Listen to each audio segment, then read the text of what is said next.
Welcome to the Legacy Diaries podcast. Today, we're sitting down with a woman whose voice carries both cities and generations inside it. From the south side of Chicago to the jazz rooms of Paris, she has turned her gift into a global calling, blending gospel roots, jazz standards, and soulful R&B into a sound that is entirely her own. She is a singer, songwriter, recording artist, and storyteller whose last project was voted a top 10 album by Jazz in Europe, and whose 9 years residency at the legendary Buddy Guy's Legends proved she's as powerful live as she is in the studio. Tracye Eileen, now based in Paris, she's expanding her audience across Europe and Africa, carrying the spirit of Chicago soul to stages around the world, one performance, one note, one story at a time. On this episode of Legacy Diaries, we're talking about art, audacity, and the kind of legacy you build when you refuse to shrink your voice. Please join me in welcoming our guest, Tracye Eileen, the global woman of soul. Welcome, Tracye, to the Legacy Diaries podcast. Thank you so much for joining us. Thank you. It's my pleasure, Stephanie. Yes, a quick funny story I think we should share, Tracye, is that Tracye and I met in Zanzibar for the first time. Has it been a year? It hasn't been a year. It's only been months. No, it was in April. It's just that so much has happened this year. It feels like I it's been mean, really? So in April we met and we just connected. It was just a simple conversation and we just started chatting and then and we'll I was get it. like, I like this girl.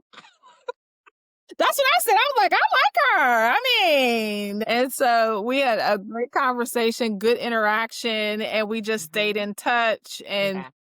as I was building out the magazine, I was like, ooh, I think it would be so cool to have a beautiful Black female jazz artist as a part of like our features and telling the story. And when you guys see this article and all of her beautiful photos, in fact, I used your article to show the team, like kind of to set it up where people could see, like, okay, this is what we're talking about when we say beautifully aesthetic, blah, blah, blah. Mhm. And so they've been able to look at that and make their decisions like, oh, okay, so we want really good high resolution photos. Yeah, it was just, it would, so I can't wait to you guys. Hopefully at this point, if you're watching, you've already started to see the articles. Miss Tracye, I want to start a little bit at the beginning. We're not going to go all the way through because some of it is in your article and in the story and people can read it. But Mhm. I want to ask you this question. You crystallized the brand Global Woman of Soul. Mhm. Own words, what is the value proposition of that brand and how does it show up beyond the music itself? Ooh, okay. I think that resonated with me mostly because of one, who I am as a human being. I'm a very spiritual, soulful person. My music is very soulful. It is. Uh, it is a jazz soul music with blues, which is all very connected to the human experience. So it's very Mhm, soulful. I love telling stories through my music. mhm. And in moving to Paris what precipitated the move was on my last album just received great global recognition and acclaim, and it brought me to Paris on an international renowned talent visa. So I knew my music was appreciated globally, and I decided to move here to expand my European and then later added my African audiences as well. I think given where I am today and an understanding of my life's purpose, I think it fits very well. I mean, and it's just I love the name Global Woman of Soul because it doesn't put you in a box. It kind of breaks Well, it. It kind of breaks it. So I like that. And I think the value also added from my experience with mhm, you has been multifaceted, how you're feeding your relocation journey, your music, into, your investment strategy. I think it's been a seamless mhm, integration that makes you a global woman of soul. Thank you. Yeah, I was, you know what? And you did ask me in addition to the music. And so, what we wanted to do in building out the brand is not just the music, but what's beyond the music. And so, for me, beyond the music was living more globally, more expansively, both in terms of life experiences and your investments. It's a big, big world out here, building on the diaspora and really, hopefully, I see myself as really being an ambassador to my brothers and sisters in the United States to come on, get out here, connect with Africa, connect with the diaspora and other parts of the world to really expand your life and really add more soul and meaning to it. So yeah. Yes, and I think that you're on your way. You're already in the Yeah. process of doing that, and I love that. For me, I love that for us. I love that for the people who are coming as a result of what we're building as a collective. So, let's go a little bit into kind of your strategy around how you've been able to leverage relocation and your investment strategy. So, Paris as launch strategy, that's what this Mm-hmm. segment is called. So Okay. why Paris from a business lens and not just a romantic one? Yeah. So Paris is wonderful, especially for me as an artist. It has a rich history of African American artists, authors, and so forth, really being able to blossom and being appreciated in this environment. One of the things I also found in being a jazz soul artist, jazz is just loved across Europe and in here in general. It's a good place for me musically. Also, it's a place so located centrally that every place in the world seems close, you know what I mean? And then there are a lot of Africans in France for a whole lot of reasons. But it provided a immediate connectivity for me in Africa. So my first visit to Africa was this year, and I actually went to two different African countries, as you know.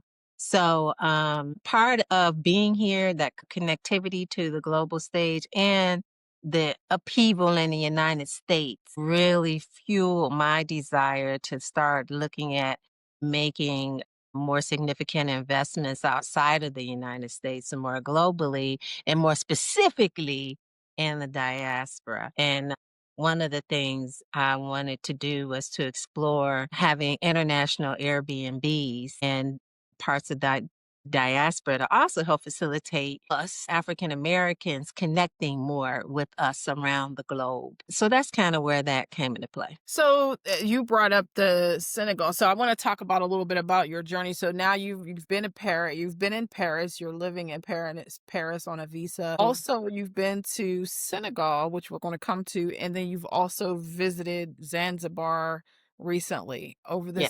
over this year. So let me ask you this question, and I think it's paramount for us to, kind of what prompted you to build from Paris, aside from this passion to connect African Americans to the continent, what prompted you to build your Airbnb in Senegal? I actually took a class to understand. I wanted to look at passive streams of income, basically. So I had when I moved to Paris, I had everything all set up, so no matter what, I'm good. And when it just started looking so unstable to me in the United States, I wanted to look at other things that I could do. And so having international Airbnbs was something that I was like, yeah, I like that. And I think it fits very well into my overall strategy. And so that's kind of what precipitated that. And then I met a lovely woman a year ago here in Paris when I first moved here. And she was from Senegal. And she was like, oh, I was like, I've never been to Africa. I want to go. She was like, oh, you got to come. So about a year later, we made that happen. And around the same time, there was a trip being planned, as you know, to Zanzibar. And I was like, "Ooh, I need to go to Zanzibar too, if I'm really gonna explore this whole thing." And it was a real estate conference, and I wanted to meet more people such as yourself who were more experienced in international real estate, international investing, because I was just getting started myself. So I'm like, I'm going to Senegal. I could just like pop on over to Zanzibar, which I didn't realize would be a 24-hour pop over, which is something we got to work on the continent. But yeah, so that was how that came about. I was just going to say that the logistics in the on the continent is definitely yet to be desired. But when you're coming from the States, it's like so much easier to come to pop one over, as you say. But when you're Yeah. with the continent, it is difficult. Yeah. There's a flight from Lagos, Nigeria, straight to Mhm. what's this place? Nairobi. You've Mhm. gotta do extensive layover unless you wanna pay literally thousands of dollars for a Yeah. five-hour flight. Direct flight, 5 hours, and that Yeah. doesn't make sense. So but at the same time, though, I'm finding that as people are taking more advantage of travel, that airlines are forced to compete. So, I think as people are traveling more and more, they're getting more of a sense like, "I might need to do something about this." But the time where you travel, like February for Nigeria is the best month. It's the best month Oh, for a really? country. Oh, Okay. yeah. Okay. One, because the prices of flights are down. Two, because all the dirty December people have left typically, and She meant that's the party time, well, okay? party time, right, right. The whole people were and if you don't know what Dirty December is, it's a Right. massive Yeah. party across Africa, particularly in Ghana, Nigeria, Kenya, South Africa, like the major hubs. Exactly. So I would say the prices will get better. It's just Mhm. they haven't gotten there yet. Mhm. So I wanted to ask you a little bit more around, let's talk a little bit more about your story. You know, Okay. came from this telecom background and took this major leap to change your life. So what was the driving factor in that? So I've been singing since my first performance was at 8 years old.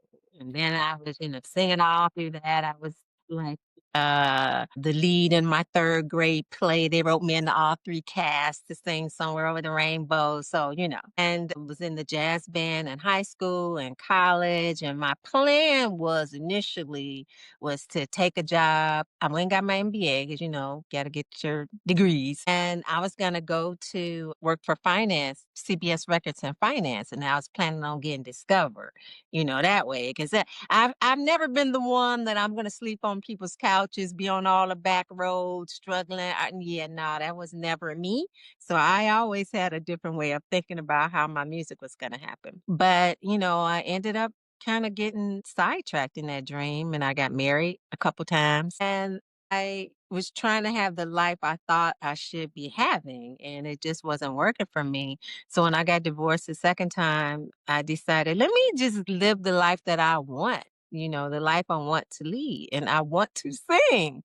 And I had been in corporate America and so forth for all those years. And so yeah, so when that happened, I just decided that's what I was going to do. And I went to school, I studied at the Bloom School of Jazz and started figuring this whole thing out, the ASCAP conference in LA. How do I make money doing this? So I'm a right left brain person, which is unusual for an artist. So I had my business brain on to establish the business. Also have my own record label. And then I had my artist hat on to develop as an artist and a singer and then put a band together, manage my band and kind of figure it all out. And I kept my corporate job for, all that time to kind of fund things. And so my fourth album was the one that really took off globally. And every album, has been advancing. And that's kind of my story in terms of how I got here. I decided to come to Paris because the fourth album was voted top 10 by Jazz in Europe. And that was the one that got all this global acclaim. And I said, I got to strike where the fire is hot. So Absolutely. I quit my job. I had been living well below my means to prepare myself and just saving money. And investing in the music. And so everything aligned at the same time. I had saved enough, I was ready to go. And voila, here I am. And I just love that story because I think it's so important that people have to recognize a couple of things. One, Hmm. I heard you say you kept your job to fund your dream. Yeah. Yeah. Yeah, because a lot of times, like they're not telling us that, right? They're not really, they're saying, oh, go all in. And I'm not saying that everybody should keep a job, but I am noticing, I'll tell you, my friends who have had jobs have had access to way more cash and capital than I had access to as an Hmm. entrepreneur. Because you, as an entrepreneur, you're typically going all in. So you are funding everything, which means you don't have the extra money for, I was fortunate because I had access to my parents, and I had, I'm second generation entrepreneur. I wasn't starting Hmm. completely Hmm. from scratch, but nevertheless, it's a struggle. And as you climb, and people think, as your net worth grows and you have a wealth system that you still don't struggle with cash constraints. And that's not true. And so I think it's important that people recognize that. And even if you're really good with your money, you have to be even smarter when you're taking higher risks, Yeah. especially in the Africa emerging market area. So I think it's important that people have that sense of, it's okay to have both earned income and to be. Yeah, I think it's about now. If I didn't have like I wasn't married anymore, so it wasn't like I had a second income to rely on, which is what some people can do. Or I didn't have parents that I could lean on for money. So that was something that I needed to do. I mean, yeah, I want to quit. I want to quit all the time, but child, I already told you, I'm not the. No, I'm not struggling in the dirt. So, it's just me. It's just me. It's just me. So I was willing to delay, just have a different path. It actually took longer than I thought. It took about 12 years. But during that time, and then the other thing, you sacrifice other aspects of your life because I didn't, more of my, you know, uh, relationships and dating, I had to sacrifice that because I didn't have time. I really had to focus in on the music. I had like two 100% full-time careers. And so, but it was worth it to me to get to where I am now. So I think the most important thing is whatever your plan is to have a realistic one, examining the realistic resources that you have available to you, whatever they may be, and then let that be your route. So what's next? If you had, I know, well, I'm going to let you share that, but I know that the launch of your album is coming up. And so I would just ask, like, what's next for you? Like, outside of the album, you and I are going to do something together as well that I think is going to end up launching you probably into a space you're probably going to be overwhelmed by. But nevertheless, like you're exploring other options. Yeah. Where are you like in mindset? Like, you're just like, where are you? Well, you know what? The interesting thing is, one thing I also want to say first about living abroad is it just expands you in so many different ways, and there's so many opportunities in the world, where I'm going to say in the United States, which is a very mature country and a very different place. It may not be as much of the land of opportunity as it once was, or it's easy to break into places that you would like to do. And I would say that opportunity is bigger when you open your view in terms of what you want to see. For me, I've actually had to slow myself down a tad. I did open an Airbnb in Senegal. And I needed to pull back from that because it was me releasing my album, which is my main thing. It just was taking too much from me. I thought it was going to be more of a passive situation. It's not. I learned a lot though. And so, but I just recently had to pull back from that. I'm going to relaunch again in Ghana in 2 years. And that was a longer term plan. And now I can focus really on my album release, which is what I'm doing right now. but knowing that opportunity is there. It's 2 years away, so I'm really happy about that. And then the other thing is some things that we're doing together, which I think 2 is enough. 2 things for me is enough right now. So the album, yes, is coming out. The first single is coming out in December, and really excited about that. The music is it's more soul R&B with like the smell of jazz and Afro beat. It's kind of very unique. It's all original music. I'm extremely proud of it. I'm so excited about it. And we're working on a tour for 2026 as well, which will be the larger festivals in Europe and in Africa. And so that's the main thing. The other thing that I'm doing, which I'm very passionate about, is I really always encourage people to follow their passion, follow your dreams. Life is short. And in the situation of life being short, life can be so much more than a lot of times we think it is. And we talk ourselves out of so many things, or we don't really see how we can make things happen. So I wanted to do a set of workshops that would really address people's mindsets that are curious about living abroad, but they can't really see the steps of how to get there. And so I'll be in Chicago next month. I'm going to do a show, but I'm also going to do this inaugural workshop. And I'm going to be doing some more expansive things, working with you, Steph, on that. And the Global Woman of Soul brand is still driving everything that I want to do. And at heart, I am also very much an encourager.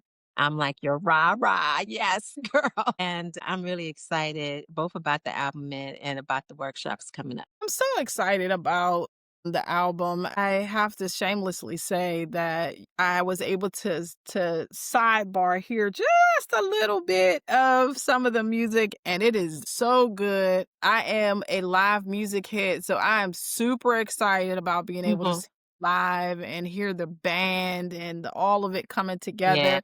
And I cannot wait till we can announce an actual location for Nigeria. I know. Yeah, Uh, I'm so I excited know. about that and being able to pull that together and have that experience here. It's so good. I don't know if I told you this or not, maybe I did. I went to an art Hmm. show Hmm. and I saw like how this budding drive of artisans are really trying to push through to become world excellent. Not just Hmm. like to be globally excellent Yeah. across the world and how it was similar to an art basel, like a smaller scale, but art basel, I mean, the quality of the work was Okay. insane. I was just like, it was just beautiful, and I just kept thinking and I was telling my partner we were walking through, and I was like, "This would have been beautiful as a backdrop for, like, a Tracy to come in Hmm. and do." Hmm. They should have had shows coming in and out of there because Hmm. the environment was so serene, but ooh, it would have been nice for it was family oriented, but there was this, like, grown and sexy crowd there. Yeah. Yeah. Then you had Uh-huh. this young crowd, because you've got people from all over the world who were coming in. So I just Hmm.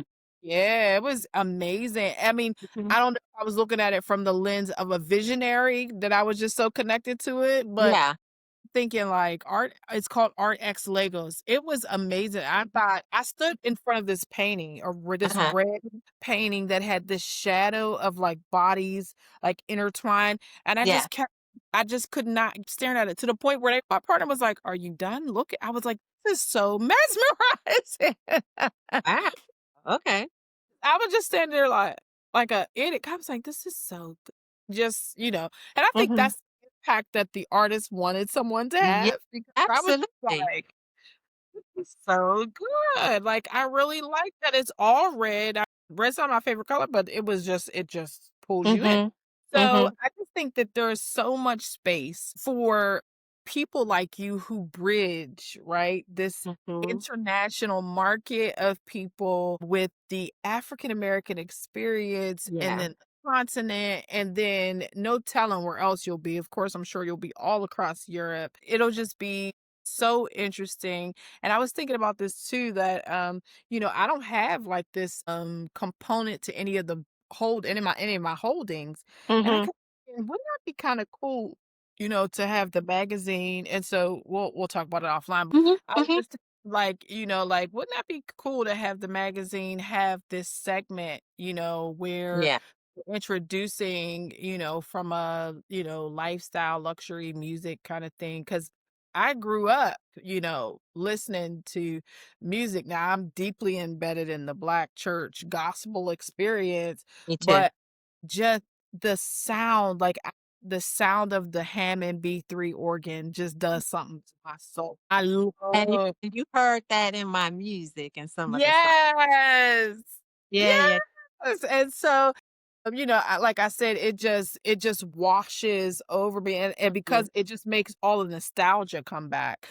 So, this is what I think is super important that I wanna say before I give you another opportunity to kinda close us out, but yeah. I think that this is what music does, right? It Mhm, sparks this curiosity. Art mhm, just does mhm, that. And I mhm, think it makes people who would not normally, because investors are people, right? mhm, People who they have different passions. And inside one of the content levers, which is called Coffee and Collectors, is where music kind of sits. mhm, And people can look at the different, what I call picks and shovels of music, the ancillary things that you can invest in, um, mhm, support and undergird and keep, music at the top of our minds, because the language of music, this across genres, really can speak to you at different times in your life, varying mhm. levels of interest. So I think it's super important that we address the whole person and not just that one side of who people Ye are. 100%. I think also something that has very much a role there is the role of the patron of the arts. And when you have an artist, be it a painter, sculptor, a singer, musician of some sort, and you appreciate the work that they do, the support that you can give that artist is immeasurable because then you can just continue to create. And I think that music and art is the thing that pulls everything together. It's inspiring. It's life. It's what makes life rich. It's like, what do I want to do after I get to a certain, I want to listen to some music. I want to appreciate some art. I want to experience culture. So that's what you get to do when you're not struggling. You're enjoying the part of life that you've worked so hard to achieve, And so yeah, I think it has an absolute role in terms of that audience and in terms of the space that you're describing. So, Miss Tracy, thank you so much for joining us. And I just want to give you a moment to tell us, where can we find you when it's time to listen to get access to the album drop, etc. Where are you? Where can we find you? So I'm all over the internet. I'm at TracyeEileen.com. I'm on Spotify. My music is on Apple Music, iTunes, Amazon. And then of course my website, TracyeEileen.com. But even if you Google me, you'll find it. And again, the first single will be coming out. Actually, I have a single I recently released. I just released two pre-singles to the album. And the second one is just coming out. It's called Want Me. And the first one was called I Move Around Slow. These were very unique pieces of music for me because it sort of is a jazzy, soulful, rap spoken word type of situation. It kind of brings the audience into the new music that's coming from more traditional jazz into the soulful R&B, a piece of music. But that's pretty good. Those are two are out now. And then the first single from the album is actually a bonus single. It is the only one that's not original on the album. It's called Grandma's Hands. If you're African American, you know it, Bill Withers, or I think also British maybe is real popular there. But wonderful tune. We did a rearrangement on it. It sounds so great. And then all the other tunes, I think it's about 9 or 10 songs, but it's all original music. And I'm also working with artists from all over the globe. We have some of the top musicians in Paris on the album, including my music director, Ralph Ladival. My vocal producer, Ola Onabule, who is a British Nigerian singer, artist, very popular in Europe. And I'm doing some of his original music as well, which we totally rearranged everything. Then also Prince's uh-oh, I think we got disconnected. Are you back? Okay, I think we got disconnected for a minute. I I can hear got you back. Yep, I'm back. also, we have on there Prince is former head of his horn section, trumpeter, and Phil Lassiter. He's on the album. Very excited. Nora Kam is from Germany. She's a she's based here in Paris. Amazing saxophone player. So it's just a very awesome group of musicians that are on the album. Really excited for it to come out and you to hear the whole thing. I'm so excited. So, guys, when this article posts, we will probably be making, well, not probably, we'll make sure we point you to the website and then the streaming platforms because that's where you can get the music. So, we are excited, excited, excited. But thank you so much, Tracye, for joining us on Hmm. Legacy Diaries podcast. And we will Thank see you you. again soon. Okay. Thank you for having me, Stephanie.